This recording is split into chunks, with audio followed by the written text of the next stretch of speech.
One more reason to hug your loved ones. Science now proves that human connection is not just emotional, it is molecular.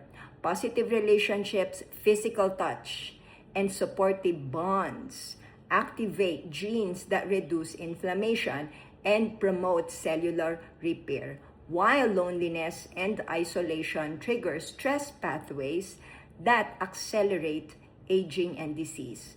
Oxytocin, the so-called love hormone, protects the brain, and this may reduce dementia risk.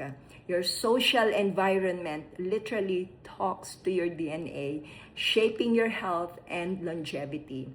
Modern life pushes us apart with screens and social media, but your biology needs real connection to thrive.